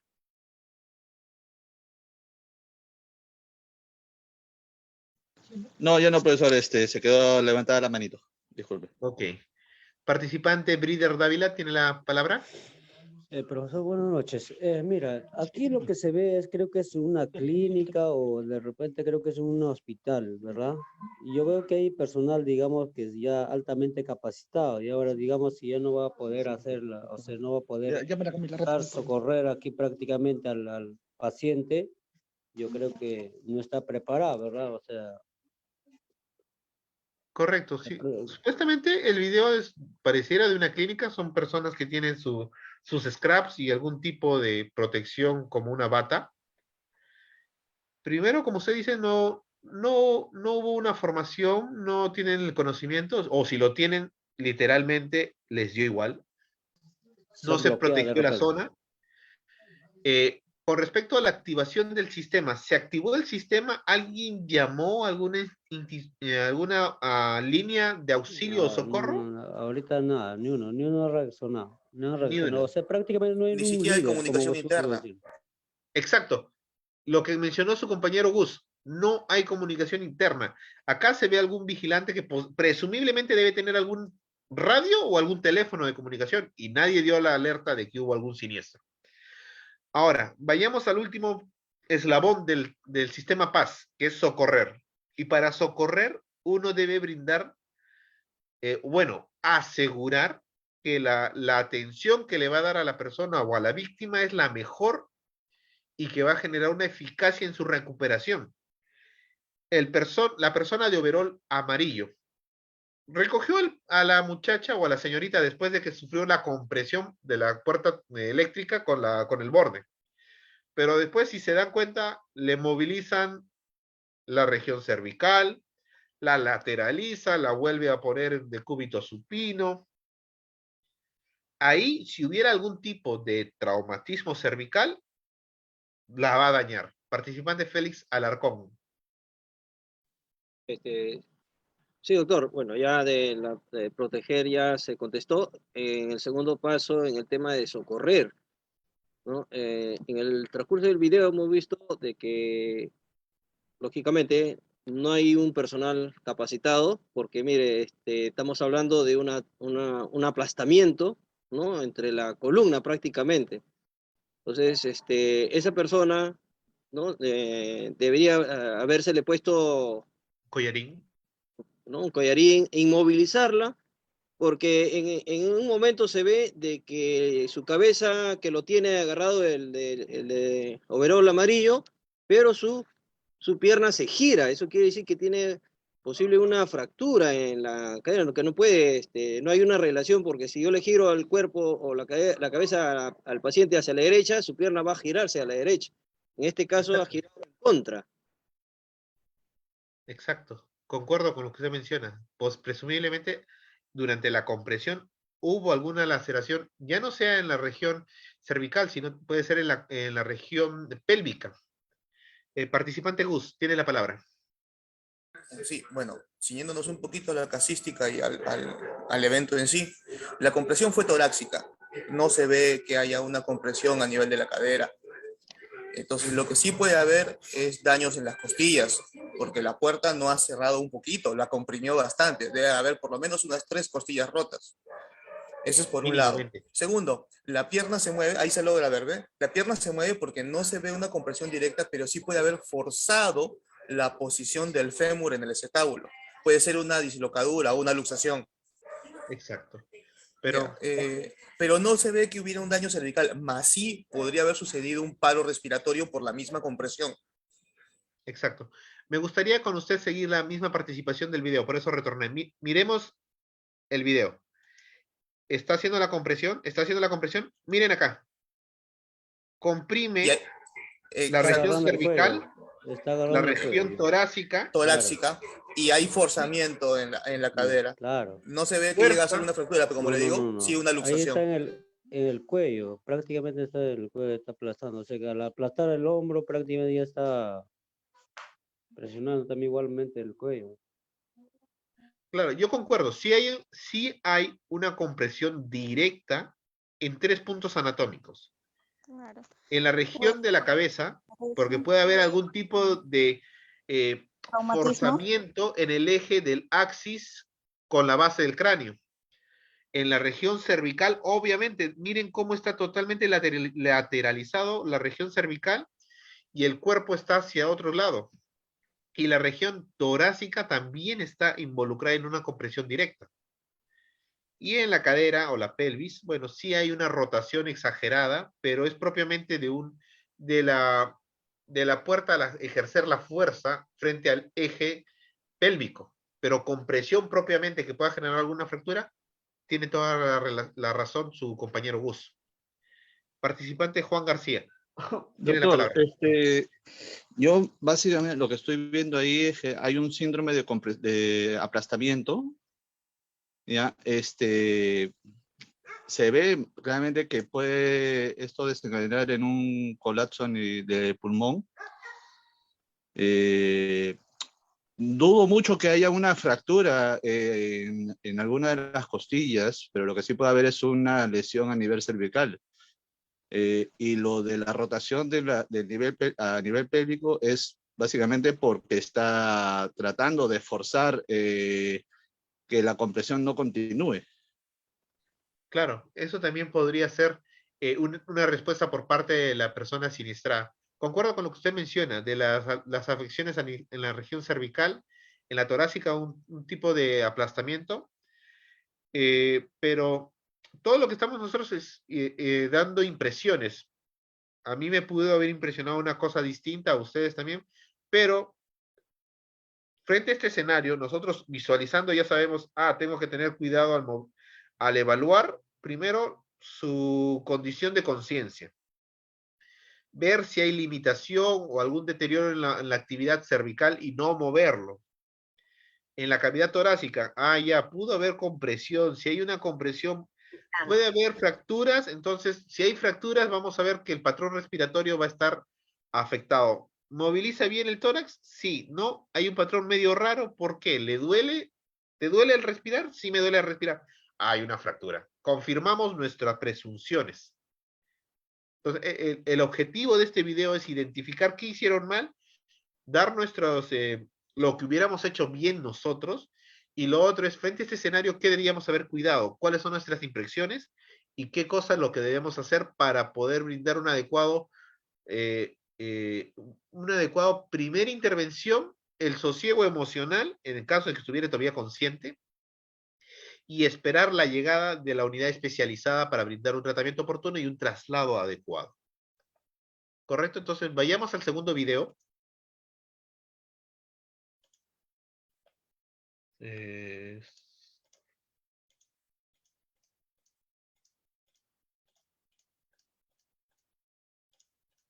Ahí está.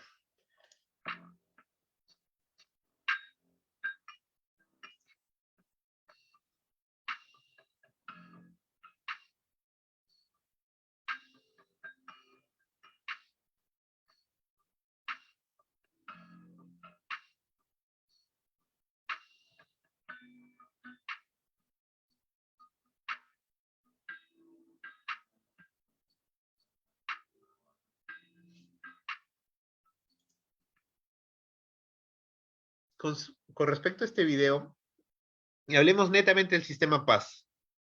¿Qué identificamos de mal? ¿Qué se corrige? Nuestras impresiones diagnósticas, ¿qué deberíamos hacer? Participante Daisy. Buenas noches, profesor. Primeramente, uno que todos acumularon, no hubo lo que es liderazgo y hubo lo que también es este movimiento indebido. Se movieron a la persona accidentada de mal forma, o sea, pudo haber ocasionado otras cosas más, golpes, fracturas, etc. Correcto, concuerdo. Participante, muchísimas gracias. Participante Ayala José Antonio. Compartiendo lo mismo que dijo la compañera, al momento que todos se aglomeran, lo mueven, lo tratan de levantar de los hombros y no están cuidando la zona cervical. Aparte de eso, no se cumple el protocolo PAS, no protegen, no alertan y no atienden. Correcto. Entonces vamos a ir sumando, muchísimas gracias. Vamos a sumar y concluir el video. Proteger, protegió, perdón, estoy con dislexia ahorita. ¿Se protegió el escenario y a la víctima? No. La víctima fue manipulada, el escenario, todos se conglomeran alrededor, no permiten que la persona y quien vaya a brindar los primeros auxilios tenga un acceso fácil a ello. Avisar. Durante el video se ve que lo jalonean, lo quieren llevar de un lado al otro, pero nadie saca un teléfono, nadie llama para pedir un auxilio o algún socorro. Que en el socorrer ni siquiera lo socorrieron, lo vulneraron, yo diría. Por el tipo de caída, vamos a retornar. Disculpen un poco la demora, pero ahí está. Miren cómo va cayendo, espero que se pueda ver. Va cayendo, va cayendo. ¿Qué es lo que primero impacta en la caída? Cabeza. La cabeza. ¿Qué lesiones cabeza. posiblemente? Un traumatismo encefalocraniano. Encefalocraniano. Traumatismo cervical. Vayamos al siguiente. La columna, esa es la posición normal de la columna, está diseñado para comprimirse de esa manera. Ahí hay un efecto de muelle. Un efecto de muelle, exacto, me gusta que estén utilizando los términos. ¿No? Esto es, Dios, me duele verlo, por decirlo así. ¿Por qué? El eje de la columna vertebral está totalmente avasallado. Los músculos no funcionaron adecuadamente porque la columna tiene una conformación de cifosis y escoliosis. Está hecha para mitigar precisamente el peso o la sobrecarga. En este caso se forzaron todos los ángulos. Exactamente. Entonces, eso, gracias, usted utilizó lo que yo quería llegar. Los ángulos se fueron forzados, y si estos ángulos se ven forzados, el canal radicular por donde discurre los paquetes nerviosos se van a ver afectados. Y si se ven afectados, posiblemente esta persona no va a tener una función motora sensitiva conservada. Ahora vayamos a lo que es abismal, ay Dios, incómodo de ver con respecto a las personas que de verdad sabemos qué es el sistema de paz, cuáles son los primeros auxilios que se debe brindar. Es esta parte. Lo levantan de los hombros. ¿Cómo está esa cabeza? ¿Cómo está esa región cervical?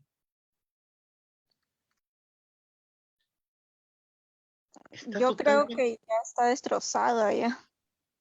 Bueno, destrozado no podríamos decirlo porque no podemos saberlo. ¿Participante Dávila? Profe, ahí era para que haga presión directa de cervical, era. Una inmovilización cervical a través de una tracción. Claro, pero aparte de eso, ahí hubiera habido alguien, ¿no? Que hubiera, lo hubiese brindado antes de esos trabajadores. Yo creo que debe ser una empresa, debió darle una charla sobre primeros auxilios, ¿no? O sea, claro, un pequeño de tal manera como es una empresa, yo creo que debería tener conocimiento todo ello para hacer, yo creo que está haciendo un trabajo de alto riesgo, ¿verdad? Yo concuerdo con lo que usted menciona, o sea, haciendo un paréntesis, acá se violan varias leyes y reglas a nivel nacional e internacional, donde no hay una línea de vida, no hay un arnés, no hay información por parte de las personas que trabajan, ni tampoco los empleadores, pero vamos propiamente a lo que es primeros auxilios. Al levantarlo por los hombros, esa cabeza y esa región cervical está hiperextendido.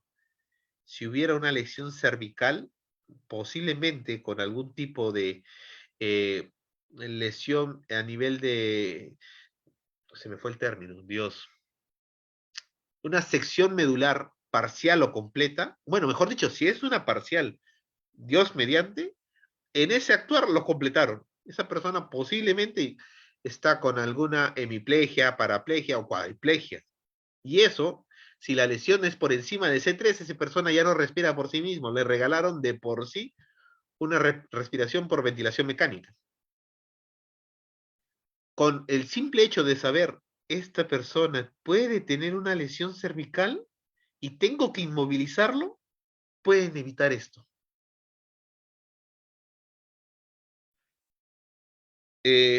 Aparte, digamos que ya se lesionó, hubo la necesidad de que no se lo movilice, lo movilizaron, la región cervical se malogró, se dañó, hubo una sección, una hemisección, una sección completa. La región torácica se manipuló adecuadamente. Este tipo de de caída aproximadamente, yo diría, debe ser de unos 10 a 15 metros de altura, generan un impacto tal que puedan haber hemorragias internas, hemorragias intraabdominales e intratorácicas. De las intraabdominales, principalmente por prioridad, son por lesiones del vaso y del hígado.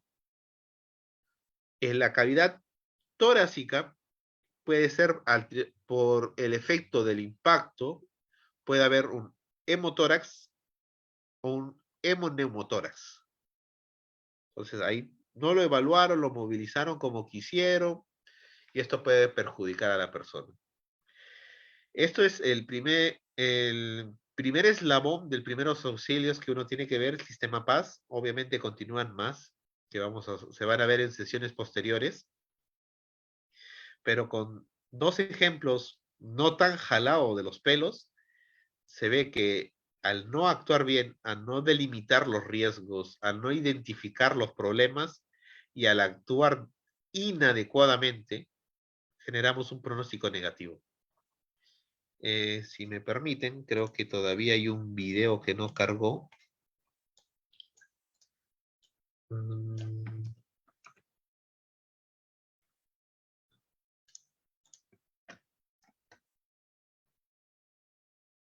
Mira, hay que asegurarse que sea... Ya. Les rogaría que por favor, si vamos a continuar con la siguiente sesión con respecto a primeros auxilios, pudiesen revisar este video, que es muy bonito, lo han desarrollado desde la Cruz Roja Europea, si no me equivoco, donde detallan qué son los primeros auxilios, qué se deben realizar, cuáles son los protocolos, cuáles son los algoritmos frente al RCP. Obviamente que la gran desventaja es que todos sus números de auxilio de socorro son los que ellos utilizan en Europa.